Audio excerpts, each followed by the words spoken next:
მეცხრე არხის საინფორმაციო სამსახური პირდაპირ ეთერში ბრუნდება ახალ ამბებს 2 საათზე ნინო ვარდოსანიძე გაგაცნობთ. სერგო თეთრაძის საქმესთან დაკავშირებით თავდაცვის სამინისტროს თანამშრომელი სერგო ბიწაძე დააკავეს. ბიწაძე თეთრაძის გარდაცვალების დროს გლდანის ციხის თანამშრომელი იყო.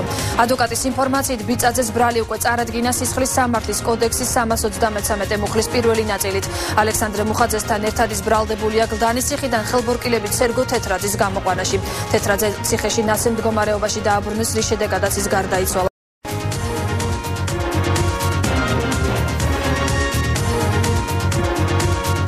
მეოთხე ბრიგადის ყოფილი სამხედრო მოსამსახურეები კი ბაჩუ ახალაიას და გიორგი კალანდაძის დამსახურებაზე საუბრობენ. ლაშა გოგიტიძის და ლევან ირემაშვილის სახელი დღეს გავრცელდა წერილი, სადაც ისინი ამბობენ, რომ ახალაიასა და კალანდაძეს ქართული ჯარის გაძლიერებაში მნიშვნელოვანი წვლილი მიუძღვით. ყოფილ სამხედრო მოსამსახურეებს მიაჩნიათ, რომ ახალაიაზე განაწყენებული ზოგიერთი პირი შურიზიებას მიმართავს, რაც სამარცხვინო საქციელია იმ პატრიოტების, კერძოდ ახალაიას და კალანდაძის მისამართით, რომლებმაც ქართულ ჯარში ყველაფერი ჩადეს.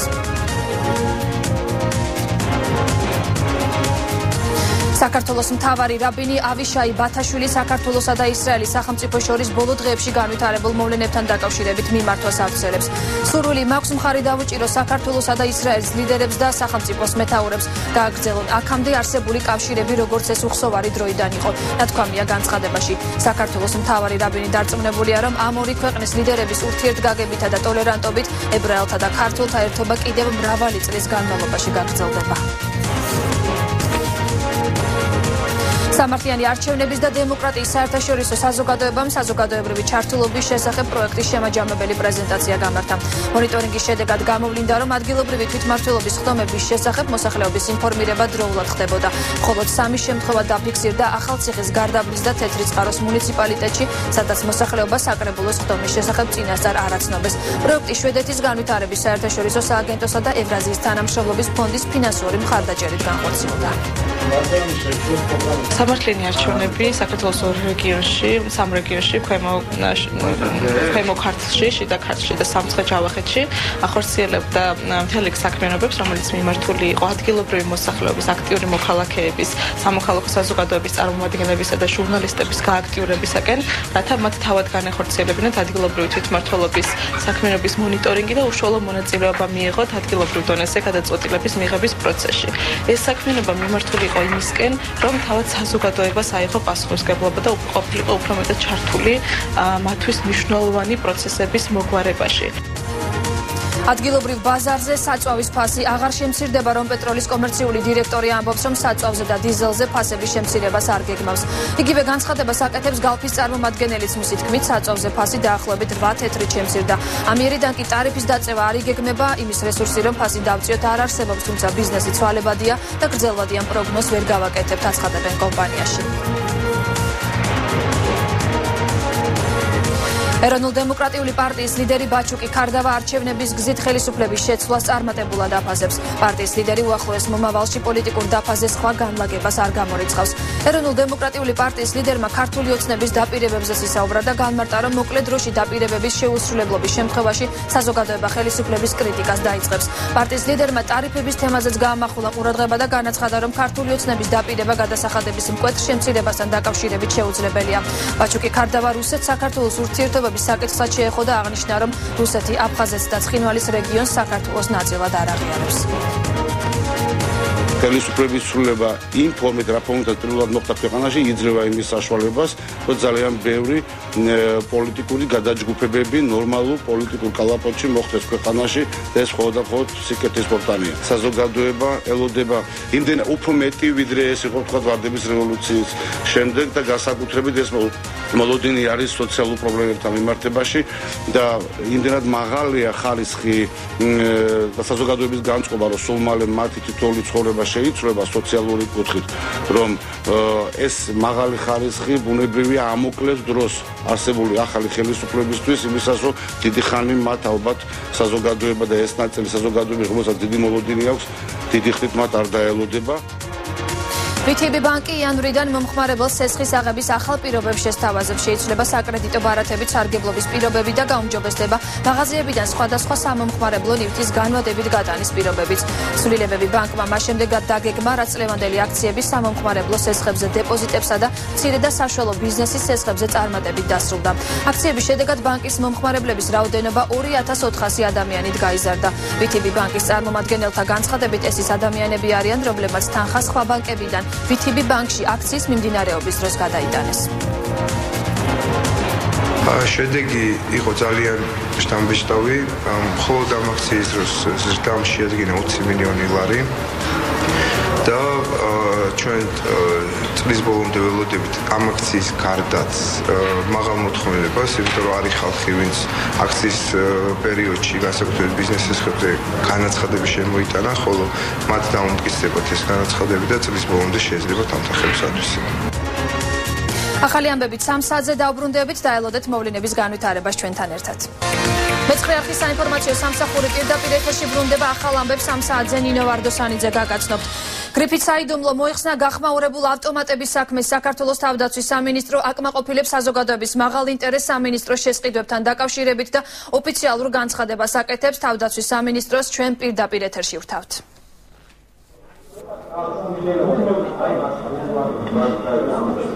კიდევ ერთხელ მოგესალმებით ყველას. როგორც საქართველოს პრემიერ-მინისტრმა გასულ კვირას აღნიშნა, საქართველოს თავდაცვის სამინისტრო ახორციელებდა არამიზნობრივ ხარჯვებს, რაც ნიშნავს იმას, რომ მილიონობით ლარი ირიცხებოდა ოფშორულ ზონებში, საქართველო კი შედეგად იღებდა მოძველებულ ტექნიკას. საქართველოს თავდაცვის სამინისტრო აკმაყოფილებს საზოგადოების მაღალ ინტერესს და მოგაწვით ინფორმაცია საქართველოს თავდაცვის სამინისტროს შესყიდვების შესახებ, რაც ადრე არ გაკეთებულა.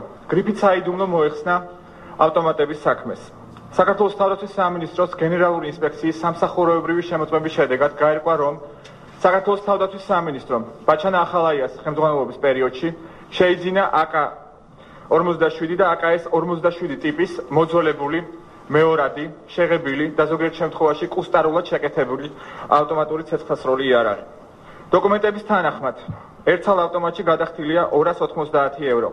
რეალურად საბაზრო ღირებულება მერყეობს 50 ევროს ფარგლებში. შესაბამისად, რადგანაც სახეზეა აშკარა დანაშაულის ნიშნები, ეს საქმე გადაეგზავნება საქართველოს პროკურატურას. დამატებით ინფორმაციას ამ საქმესთან დაკავშირებით მოგაწვით საქართველოს თავდაცვის სამინისტროს გენერალური ინსპექციის უფროს.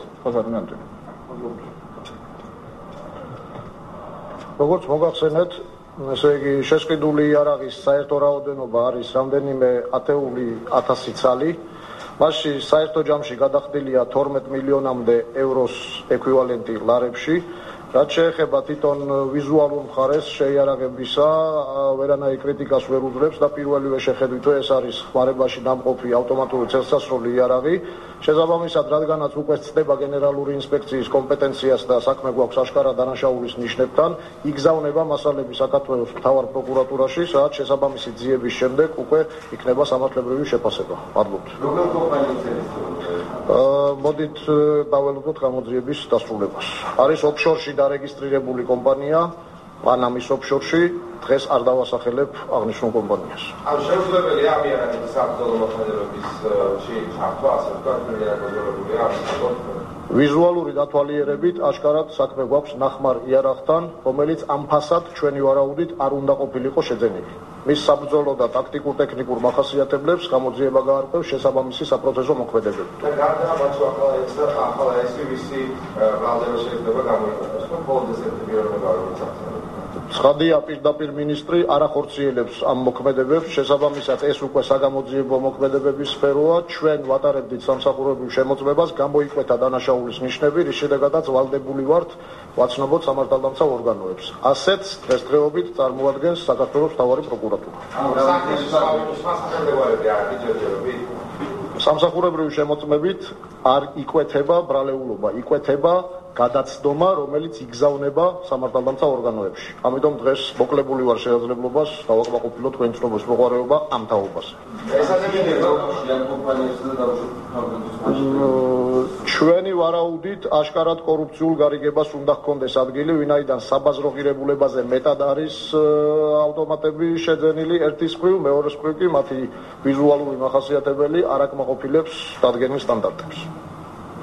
ეს იყო პირდაპირი ჩართვა თავდაცვის სამინისტროდან. სამინისტრომ ავტომატების საქმეს გრიფით საიდუმლო მოხსნა. მე შეგახსენებთ, რომ ბაჩან ახალაიას მინისტრობის პერიოდში სამინისტრომ შეისყიდა გასული საუკუნის შუა პერიოდში წარმოებული მეორადი გადაღებილი და ზოგიერთ შემთხვევაში კუსტარულად შეკეთებული იარაღი.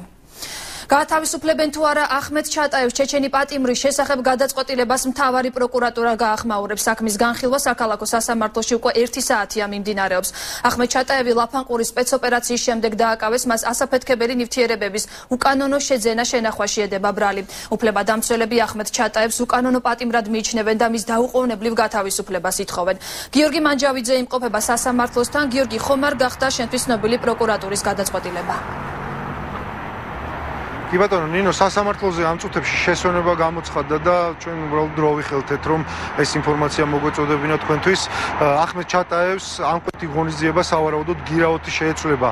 ეს მოთხოვნა, ეს შუამდგომლობა სასამართლოზე თავად ბრალდების მხარემ პროკურორმა წარუდგინა მოსამართლეს ამ შუამდგომლობით მიმართა და ამ შუამდგომლობის საფუძველი გახდა ის გამოძიება, რომელიც პროკურატურამ ახმედ ჩატაევის მიცემული ჩვენებების სრულ ჩვენებების გამო დაიწყო. შეგახსენებთ, რომ კახეთის საინფორმაციო ცენტრი და ჩვენ მეცხრე არქივი უწყებოდით იმის შესახებ, რომ მოწმეები, რომლებმაც ჩვენება ახმედ ჩატაევის წინააღმდეგ მისცეს თავის დროზე, ისინი აცხადებდნენ, რომ ეს ჩვენებები მათ იძულებით მიაცემინეს და იძულებით დააწერინეს.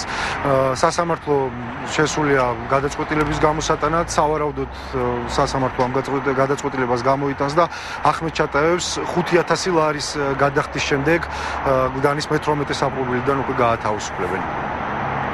დიდი მადლობა. გიორგი მანჯავიძე საუბრობდა პირდაპირ ეთერში საქალაქო სასამართლოდან, სადაც ახმედ ჩატაევის სასამართლო პროცესი მიმდინარეობს. ქარელის რაიონის სოფელ დვანის მცხოვრებლებმა 12 ავტომატური ცეცხლსასროლი იარაღი შინაგან საქმეთა სამინისტროს შიდა ქართლის სამხარეო მთავარ სამმართველოში ნებაყოფლობით ჩააბარეს. მათი განმარტებით აღნიშნული იარაღი 2008 წლის ომის შემდეგ სოფელში იპოვეს. მინაიდან მოქალაქეებმა იარაღი თავად ჩააბარეს, ისინი სისხლის სამართლის პასუხისმგებლობისგან გათავისუფლდნენ. 2008 წლის მოვლენების შემდეგ ვიპოვე მე იარაღი სოფლის ტერიტორიაზე და შევინახე. აგვისტოს ომის დროს ვიპოვე იარაღი, რომელიც შევინახე მე დავმალე მივიტანე და ჩავაბარე პოლიციას. მიმდინარე წლის 3 დეკემბერს შიდა ქართლის სამხარეო მთავარ სამმართველოში გამოცხადა ქარელის რაიონის სოფელ დვანის 12 მაცხოვრებელი, რომლებმაც ნებაყოფლობით წარმოადგენეს და სამართალდამცავ ორგანოებს ჩააბარეს 12 ერთეული ავტომატური ცეცხლსასროლი იარაღი. კონკრეტულ ფაქტთან დაკავშირებით აღნიშნული მოქალაქეები თავისუფლებდებიან სისხლის სამართლის პასუხისმგებლობისაგან.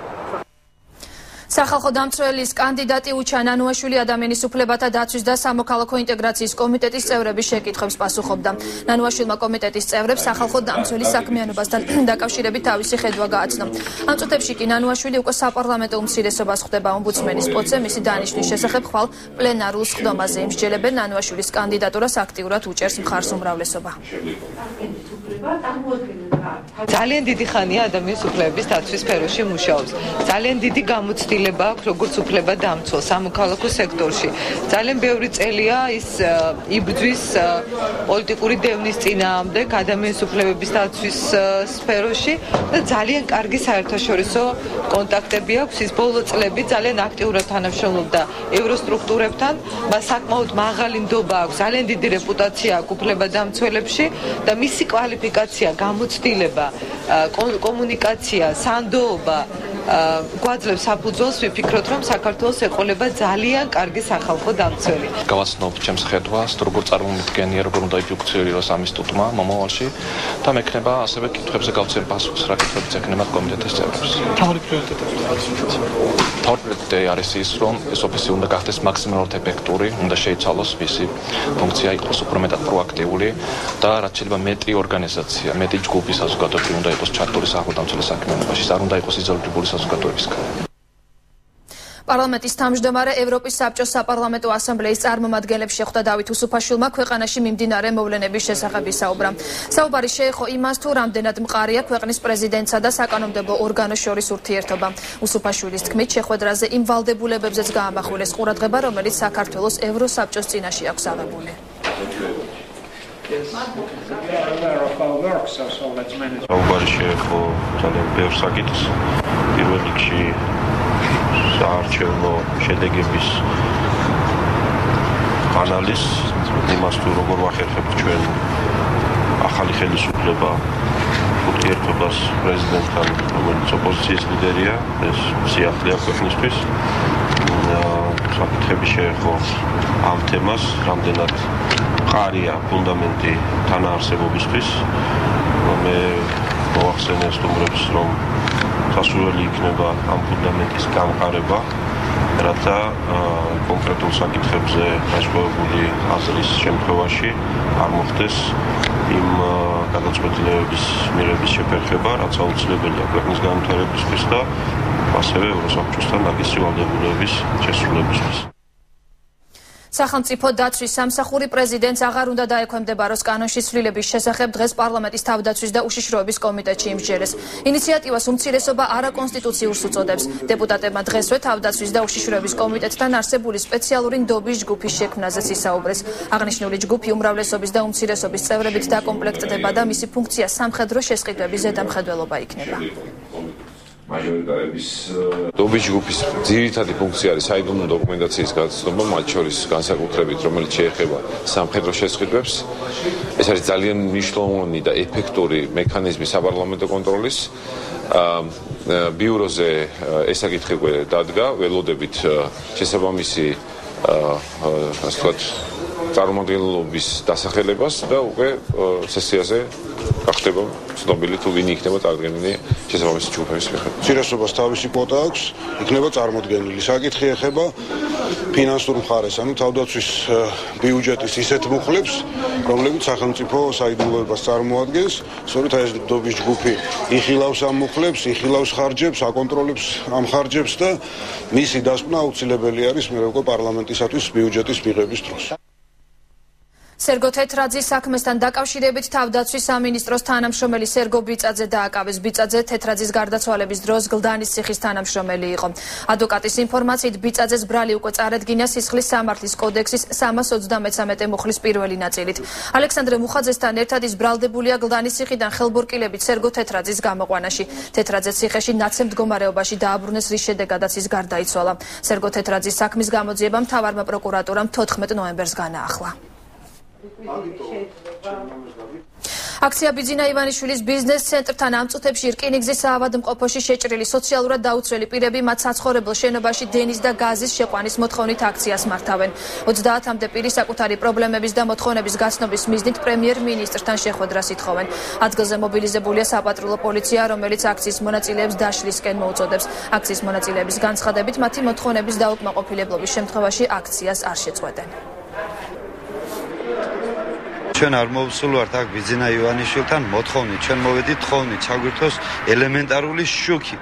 რა არის აქ გაუგებარი, მე ვერ ხვდები. ვლაპარაკობთ, სადაც ცხოვრობთ, იქ ჩაგვირთეთ შუქი. აქ მიაქვს სერგიენკოს სხვა ამბავი და აქ გუშინ ასეთი განცხადება გააკეთა ტელევიზორში, რომ უნდათო ერთ დღეში ბინების აშენება და ასეთი რაღაცა. ჩვენ არ ვითხოვთ ბინების აშენებას, სადაც ვართ, იმ დანგრეულ შენობაში ვიქნებით, ოღონდ ჩაგვირთონ შუქი. გუშინ ვიყავით აქ, მოგცეს პირობა, რომ დღეს სამი პიროვნება ჩვენი წარმომადგენლიდან შეხვედრაზე. არ შედგა, როგორც იყო დაპირება, ისე დარჩა დაპირება. არ დავიშლებით, სანამ ჩვენ არაფერს არ ვითხოვთ, ელემენტარული შუქი მაინც არ გვექნება. ქიბარხალვაში საქართველოში ბრუნდება, ეს ინფორმაცია უკვე დაუდასტურა მეცხრე არხს რუსთავი 2-ის ყოფილმა მფლობელმა. ჩვენ შეგვიძლია შემოგთავაზოთ მისი ინტერვიუ პირდაპირ ეთერში. ხელისუფლებისგან გარანტიები გვაქვს, გუშინ პარლამენტმა მიიღო კანონი. ხელისუფლება ახალი იმიტომ აირჩია ხალხმა, რომ ხალხ თავისუფლად გადაადგილების საშუალება ჰქონდეს და კანონის ფარგლებში იქ იყოს, სადაც მას სურს. ასე რომ გუშინ პარლამენტის გადაწყვეტილება ჩვენთვის გარანტია. ჩემ მომავალი გეგმები არის ის ვიყო, სადაც უფრო მეტი რაღაცის გაკეთება შემეძლია, მეტად ეფექტური იქნები, მე ვხედველობაში ვარ საქართველოში. ჩემს ქვეყანაში, სადაც დავიბადე გავიზარდე. მართალია გუშინ ინფორმაცია გავრცელდა, რომ მიუხედავად სოფლიოში 4 ადგილზეა თავის პრეზიდენტთან და საქართველოს 200 მომელი რაცა, ეს ქვეყანაში ცხოვრება მაინც მიწევდა. ახალი სავაჭრო ცენტრი გლდანში გობრონიძის ქუჩაზე ფრესკოს ფილიალი გაიხსნა. სავაჭრო ცენტრი მომხმარებელს 24 საათის განმავლობაში მოემსახურება და 25,000-ზე მეტი სახეობის პროდუქტს შესთავაზებს. სავაჭრო ცენტრში ამჟამად 80 ადამიანია დასაქმებული. თანამშრომლების უმრავლესობა ადგილობრივი მოსახლეა. ფრესკო ქალაქის მერმა გიგი უგულავამ გახსნა.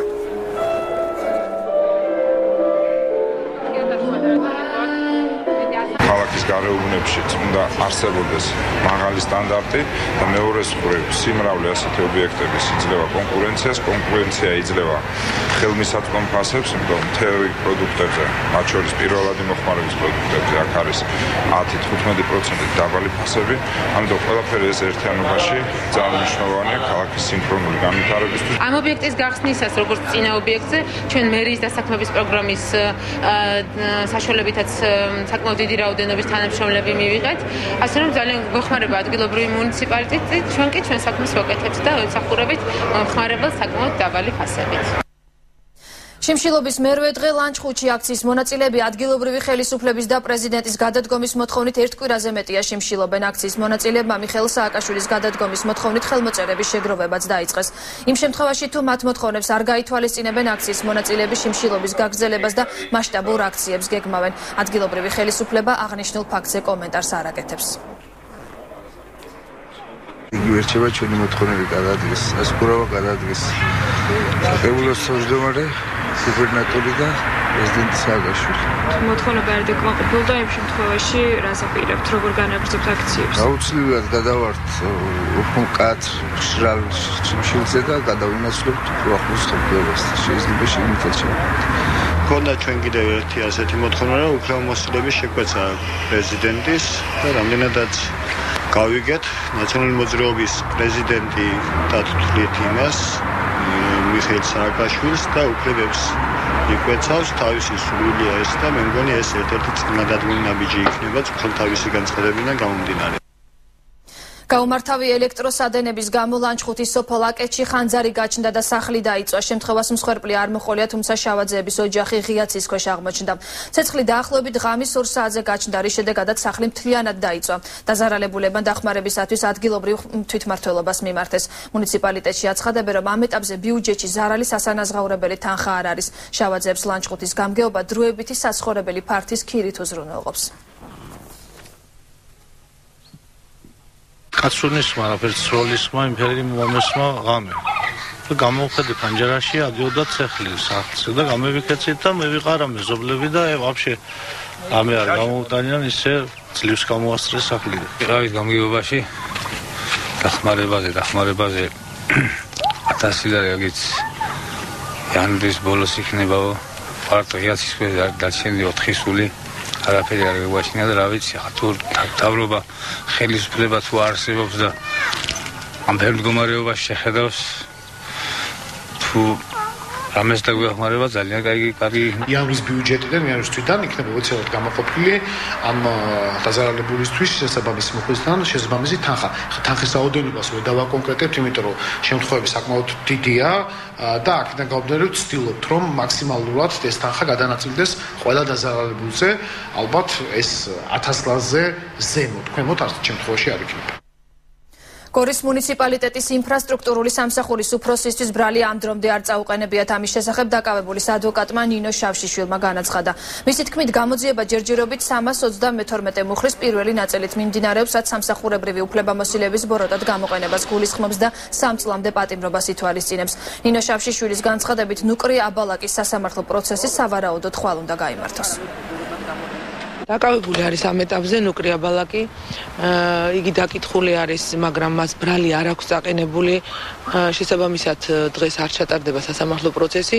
აქედან გამომდინარე ბრალის წაყენების შემდეგ უკვე იქნება განსაზღვრული დრო, როდის იქნება სასამართლო. აჭარის სოფლის მეურნეობის სამინისტროს ბიუჯეტი 3-ჯერ გაიზარდა. მომავალი წლისათვის რეგიონის სამინისტროს მთავარი საფინანსო დოკუმენტი 12,766,054 ლარს შეადგენს. მიმდინარე წლის ბიუჯეტი კი დაახლოებით 4 მილიონი ლარია.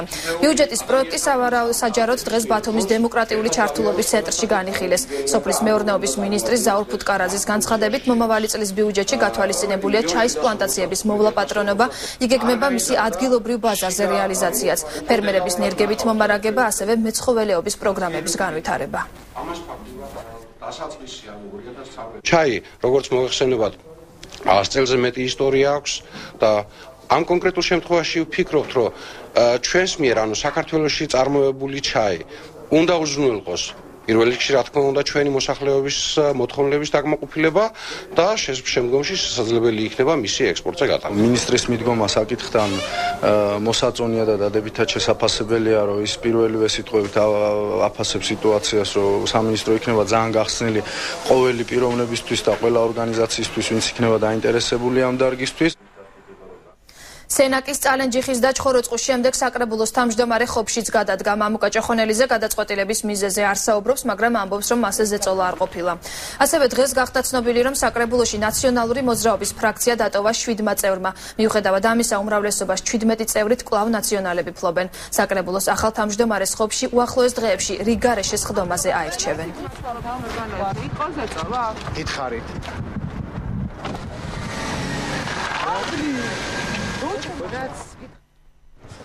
თქვენ სწორი ინფორმაცია გაქვთ. მე გავაკეთე განცხადება გადადგომის შესახებ. არ მიიღეთ ეს გადაწყვეტილება? მიიღე პირადი გადაწყვეტილების საფუძველზე. იციან თუ არა?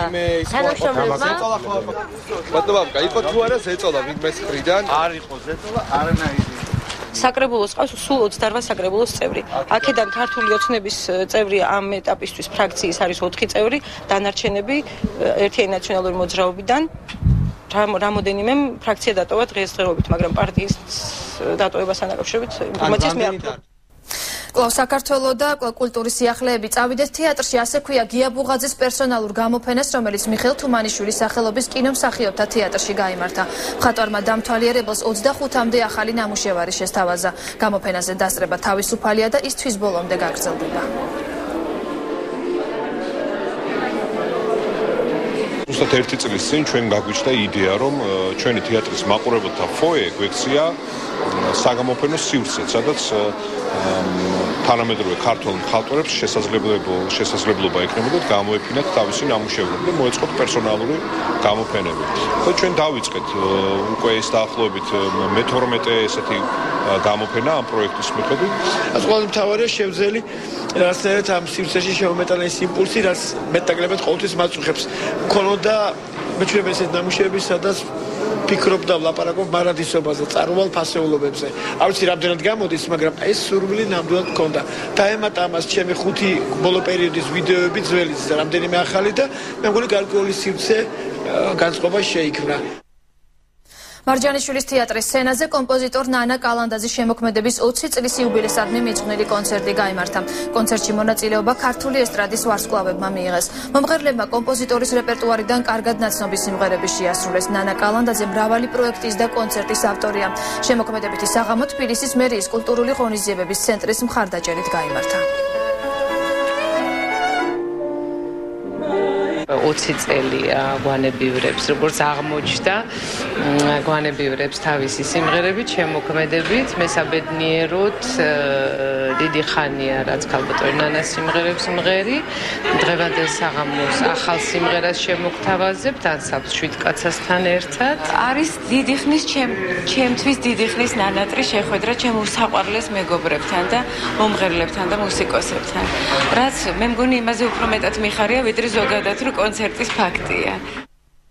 საერთაშორისო კულტურულ საგანმანათლებლო კავშირმა რუსული კლუბი სანქტ-პეტერბურგში ილია ჭავჭავაძის დაბადებიდან 175 წლის თავისადმი მიძღვნილი სამეცნიერო კულტურული ფორუმი შეაჯამა.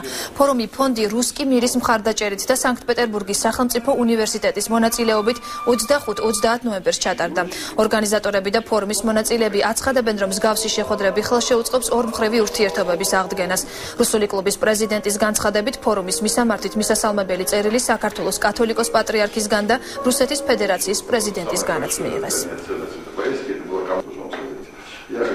ძალიან კარგად მიგვიღეს რუსული მხარე და ჩვენი სატვისტომო ქართული სატვისტომო ბადრიკა გამადის დამატებით და ძალიან მნიშვნელოვანია მართლი ეს ყველაფერი და უნდა გავაგრძელოთ ეს კავშირები.